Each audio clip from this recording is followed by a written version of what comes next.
So last night was unbelievable for the Indiana Fever. It was such a big thing for this team because it is now looking extremely unlikely. And I mean extremely unlikely that the Indiana Fever end up as the 8th seed. It's looking real unlikely because, if you guys don't know, the Seattle Storm faced off against the LA Sparks yesterday, and the Sparks, with a big-time fourth quarter, won the game. That is a game that is objectively as good as possible for the Indiana Fever because it is as good as possible for the Fever for two reasons. One, it means that the Indiana Fever are almost certainly not going to be the 8th seed unless they screw up royally. So the Seattle Storm have 2 games left. One is against the Valkyries. I hope the Valks win that game. So they play the Valks and they play the Liberty. There's no way the Liberty choke it. There is no way the Liberty lose another game. There's just lose to them. There's no way, right? There's no way. Like, they were expected.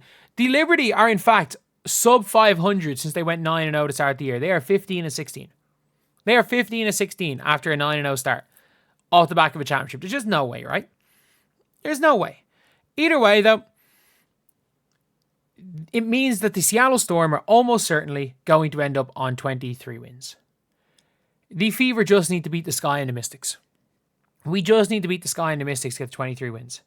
Or, there's a big or right here. The Sparks have 5 games left. If we win 3, let's just say we win 3. Sorry, we win 1. We win 1 and end up on 22. The Sparks just have to go above 500 and they've knocked us out of the playoffs. We're in a situation where if we win 2 games, we are very likely going to be one of the 6th, or probably the 7th seed. And the 7th seed puts us against either the Aces or the Dream, who have identical records. And I fancy our chances against either of those, especially the Atlanta Dream. I, without question, fancy our chances against the Dream. However, it's unlikely it's going to be the Dream if, well, to be fair, if the Dream play the Sparks twice, and if Sparks win twice, the Dream fall into the 4-5 matchup, and it's probably going to be the Aces. Maybe the Mercury, who knows? But the Fever are in what I would say is a really good position, because at the end of the day, you want to be in a position where you either have a chance of winning or at least making a playoff run. And if you don't have a chance of making a playoff run, that you're in the you're in the lottery. You want one of those 2 scenarios. You either want to be in the lottery or you want to be in the play, or you want a chance. What you don't want is to face the Lynx. That's the worst outcome, is to face the Lynx. The worst outcome is facing the Lynx. No matter what. Whether, like, it's better to not make the playoffs than face the Lynx. But it's also better to face off against the, in my opinion, either the other matchups are better than not making the playoffs. Like, I'd rather us make the playoffs and give a good go for it. Give a good go. Like, give it a good go. Which I think we'll be able to do against any of the other teams not named the Minnesota Lynx. And it's not even that the Minnesota Lynx are guaranteed to win the championship or anything. They just have our number, I think. I think the Minnesota Lynx just absolutely have our number. I just think they are a team that we match up real bad to. I think we match up really, really bad to the Minnesota Lynx. And I think that they match up real well to us. I think we match up really well to the Indiana Fever, to the LV Aces. And the big reason we match up well to the Aces is because they have one huge problem, and that was one of our problems last year. They employ Nalissa Smith. Like, that is a bigger problem than people think in the playoffs, because you can exploit Nalissa Smith really easily. It's a big reason why the Indiana Fever lost, I felt, in the playoffs last year. She played 4 minutes total in the playoffs or something. Or was it 8 minutes total in the playoffs? Like, she barely got on the floor. And the reason is that she's extremely easy to exploit.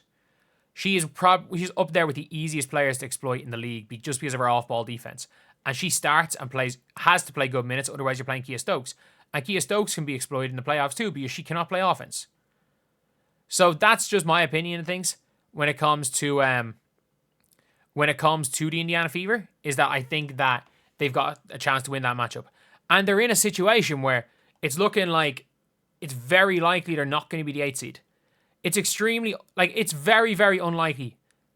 It's an unlikely scenario where the 8th seed, and that's the only scenario that I'll be annoyed about. Like, I'm happy. I'm happy making the playoffs and having a chance. I'm happy being in the lottery and getting a really good draft pick. I'm happy with either or. Like, and if I was a Fever fan, as a Fever fan, again, if I was this like hardcore Fever fanatic, I would be I'd be absolutely okay with what's going on. I would be cool with the situation. I don't think it could have possibly been much better, this whole situation. We're in a situation where it looks like the Indiana Fever are going to either have a puncher's chance of making the finals or a lottery pick. And that's the best thing, because you want either one of those two. You don't want a situation where you're losing the playoffs and you've screwed up and given up your lottery pick. That's the worst case scenario. The worst case scenario is that you've given up your lottery pick for nothing. That is absolutely your worst case scenario. And I don't think that's going to happen. I think we're in a better position that I think we're not going to be giving up anything for nothing anyway. So,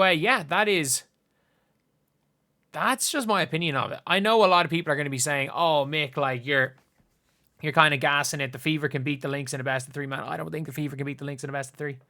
I don't think the Fever can beat the Lynx in a best of 3, 5, 7. I think they can beat them in a best of 1. I think the Fever absolutely can beat the Lynx in a best of 1. Absolutely do I think we can win in a best of 1. But the problem is that 2 or 3 is a lot harder than 1. 2 or 3 is way harder than a best of 1. And I think that becomes a really difficult scenario. But at the end of the day, I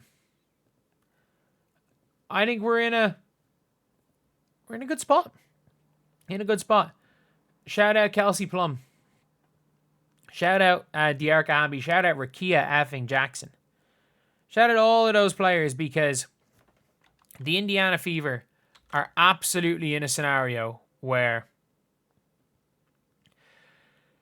it is extremely, extremely unlikely that we're the 8th seed, which is the one spot where we don't want to be in. Because there's no bad outcome. There's no bad outcome going for it and just, giving yourself a chance and coming up short. There's absolutely no shame in that. There's no shame in coming up short. There is no shame at all in coming up short. There is shame in not giving yourself a chance. And at the end of the day, there's no question about being like, we had no chance anyway. Should we have just tanked? If we're facing off against that, like, there was no talk of should we have tanked last year, because even though we lost, we got swept by the Connecticut Sun. Game 2 was a game that we threw away. Like, the Indiana Fever had game 2 in the bag. Like, some weird coaching from Christy Sides and some really weird basketball from Kelsey Mitchell. Like, if it wasn't for that, like, we had a legit chance.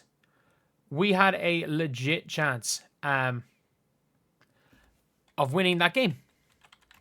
And I think, in general, that's all you kind of want. Is you want the teams to be competitive. You want there to be a little bit of hope. And I just don't think there's going to be much hope against the Minnesota Lynx, which, thankfully, shout out to the LA Sparks, who it's very unlikely they catch us. But what they did was made it a lot easier for us to overtake the Storm. So yeah, that's the video. See you guys.